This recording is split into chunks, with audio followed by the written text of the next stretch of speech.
It's Mountain Monday, and you know what to do. Breathe in.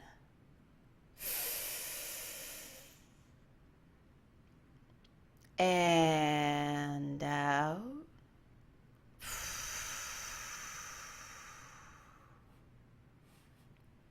And breathe in.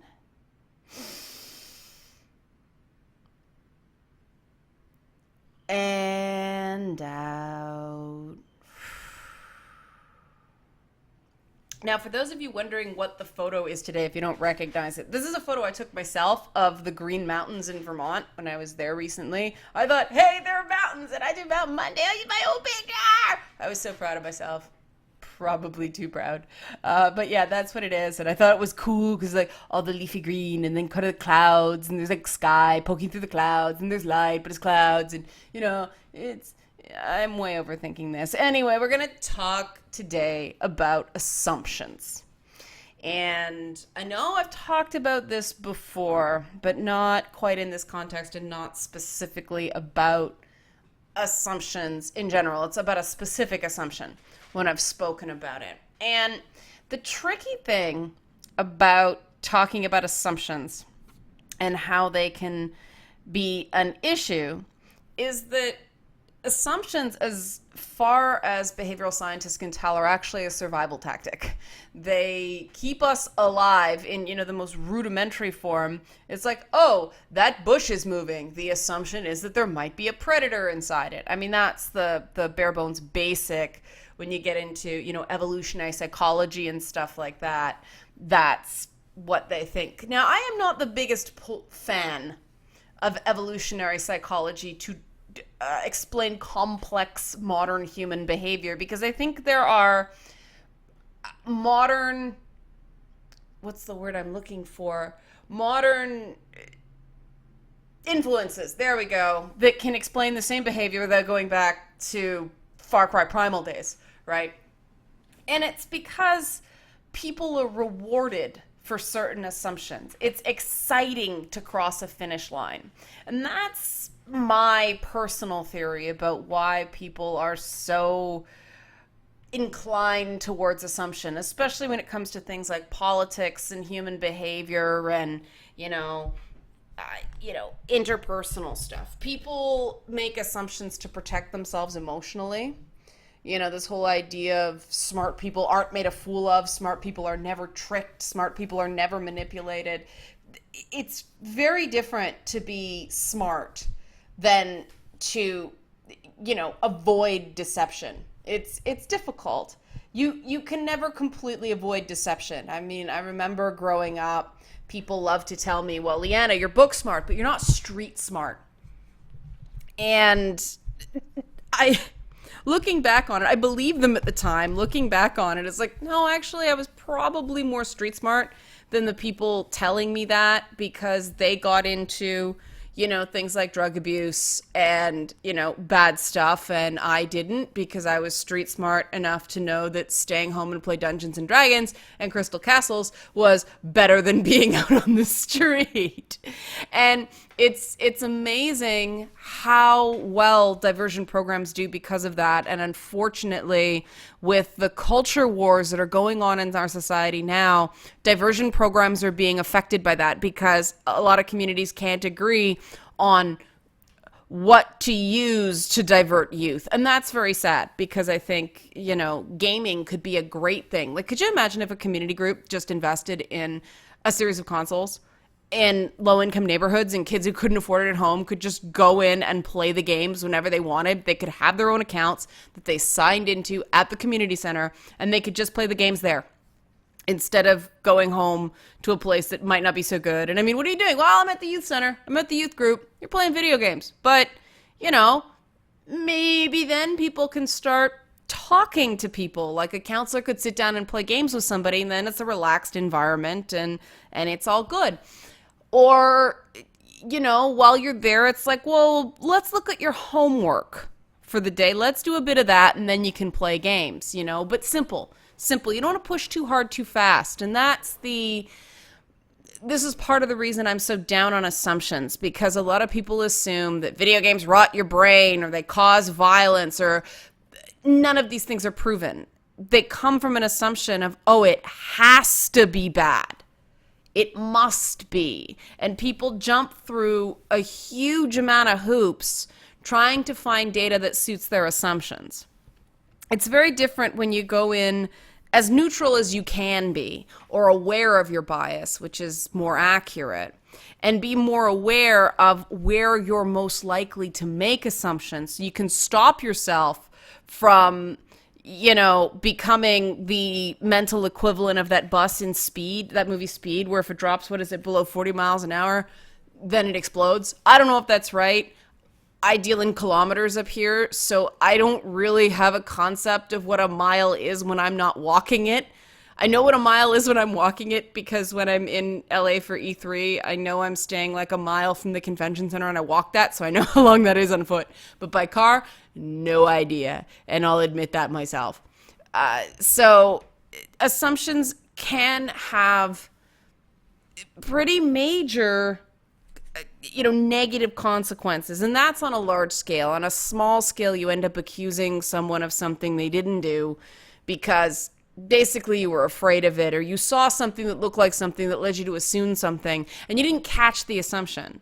So by the time you confront a person about it, you're 4 steps ahead of where they are, and they can't figure out where you're coming from.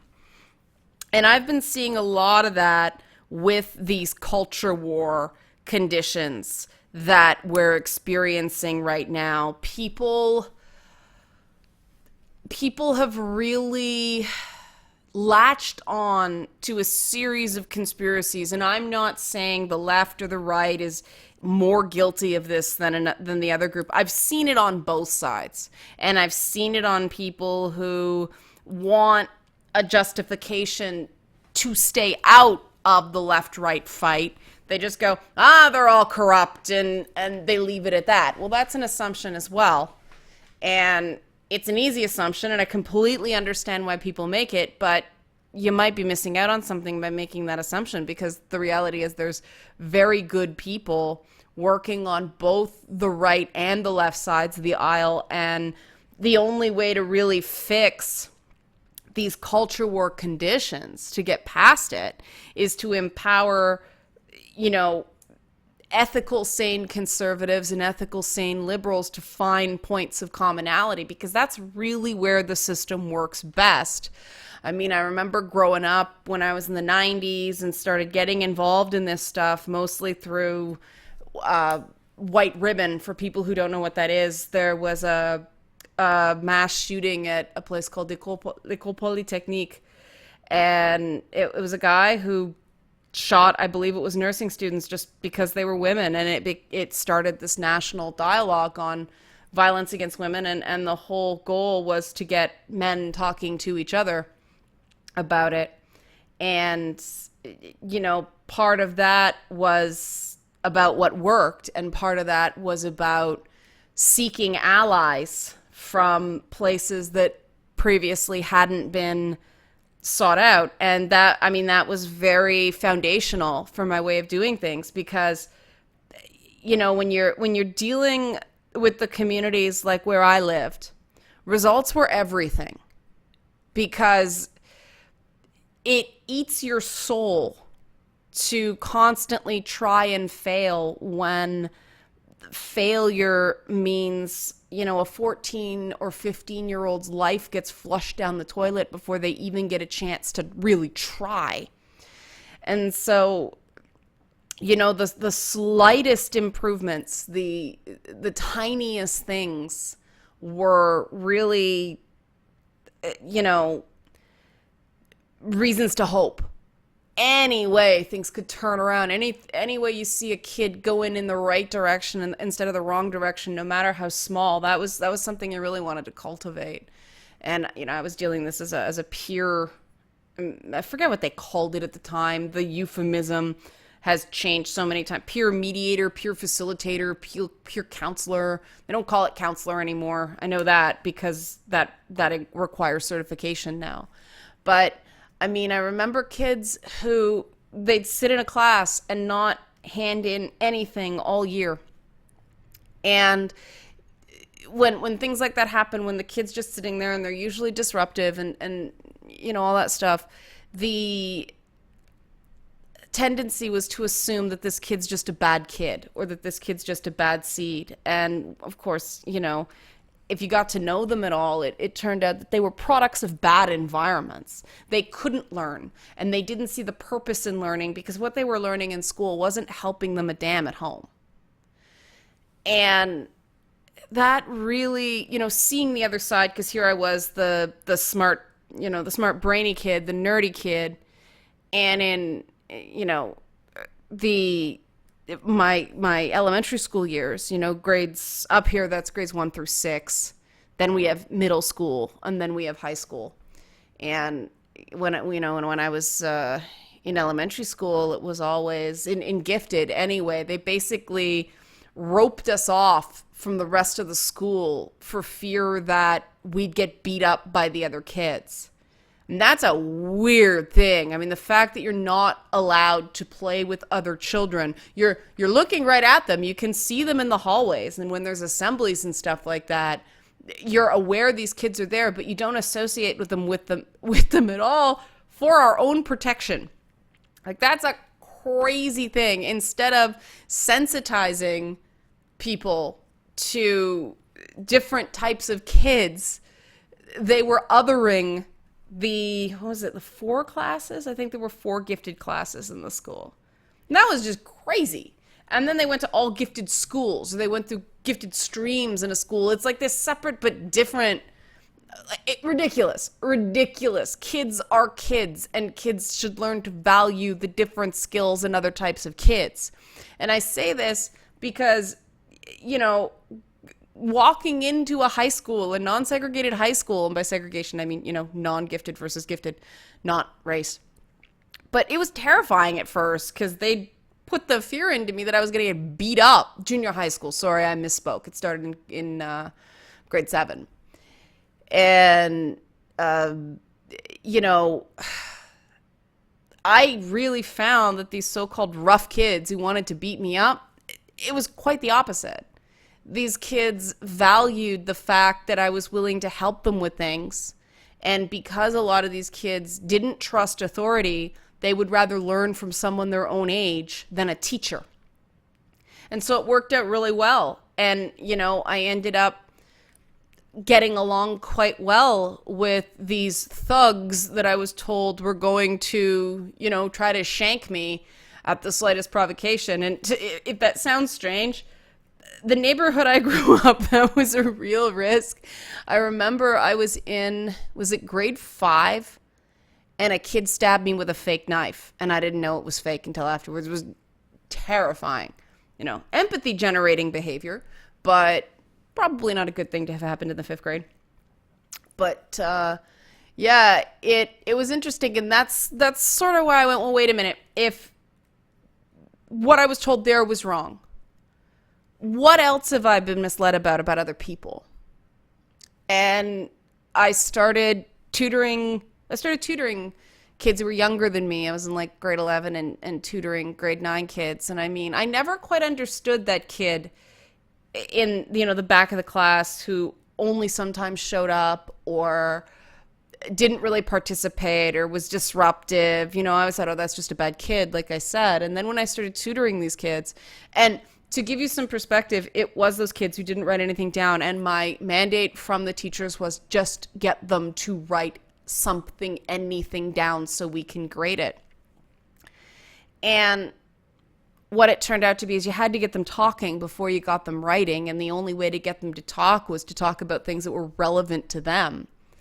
And they're not going to talk to a teacher about a lot of the things that are going on at home because they know that then the system gets involved, then they get put in the system, their lives are disrupted, they've been taken away from their families, put in foster care, and for these kids, foster care was no better. They were usually dating older guys, and not that I only tutored women, but, the people who were really, really bad that I was matched up with were like this. And, they were always told you should stay away from older boys, but never told why. And I actually had to seek out why. It's because when there's too much of an experience gulf, and there's too much of, sort of a life experience gulf as well as sexual experience, it actually does impact the ability for a person throughout their entire life to relate to people in a non-sexual way, that kids need to understand that they are valued for something other than that before they add that into their awareness. And so these are all things that, it's not demonizing sex. It's not making sex seem like a dirty thing. It's just walk before you run. And it really, really opened my eyes to these so-called bad kids. And it I was always told, oh, you're a good kid. People were trying to hammer in this identity that you're a good one. You can go somewhere. And I think that's where my willingness to fight for the underdog, my willingness to give people a chance that people often say are bad. And, people who know my track record know some of the things I'm referring to. I'm not going to get into it if you don't. Just take my word for it. But, I saw that there's this other side when people get marginalized. I mean, this is textbook marginalization. And for the good of society, we want to minimize marginalization, because when people get marginalized, then they start doing antisocial things. The crime rate goes up. The violent crime rate goes up. You get addiction. You get self-destructive behavior. Just keep checking the list. You get it. You want to get people engaged and feeling like they're a part of a given society and not, apart from it. Well, that's kind of slick. Apart, not apart. Ooh, I'm sure someone's taken it already. But that's an assumption, and we don't want to do that. I should look it up. But this is what happens when you make assumptions about people. Those assumptions push people apart. And yeah, trust me, I've got smacked around a lot for not being willing to jump to conclusions about people, for giving people a chance. But at least at the end of the day, I can say that I did what I believe was the right thing. And yeah, it might have caused my career to suffer. There's a possibility of that. I don't know that, though, so there's no point in feeling bad about it, because I've been told that a lot. Oh, your career definitely suffered by picking the wrong side. First of all, I didn't pick a side. Second of all, people don't know that. I could have totally sold my soul and sided with the winning team, or the team I thought was going to win, meaning the bigger bully. And it could have all fallen apart anyway. I've seen that happen too. I've seen those people get ostracized, and that's part of the reason I didn't do it from a pragmatic point of view. And so you can never assume the grass is greener. You can never take, that other path. You can't do a do-over outside of video games. You can't load a previous save and see what happens at a choice branch. And that, I think, is important, because I think that from my own experiences, I have benefited from talking to people with opinions different from my own. And it makes you a better person. It's changed my mind, and I know, oh, that's bad. You're never allowed to change your mind in the modern age. And I reject that. One of the political terms I despise more than anything else is flip-flop, because it's misused. If a person had an opinion 10 years ago and then changes their mind, so if they said something in 2006 and now they're saying something different in 2016, that's not a flip-flop. A flip-flop is they say one thing one day, the next day they say something different, and then they're back to the same talking point in a different group. That's a flip-flop. But a flip-flop is now used for any change. And that's not right. But this is what happens when the media is driven by assumptions and the media is driven by narratives. And that's something we can talk about at a later date. That's not something for Mountain Monday, because Mountain Monday is about personal development. So we'll leave it there. If this does well enough, I can do another one about how to avoid assumptions. I thought I sort of had to lay out the groundwork of why avoiding assumptions was important first, but it's 20 minutes. So we're going to leave it here. Breathe in. And out.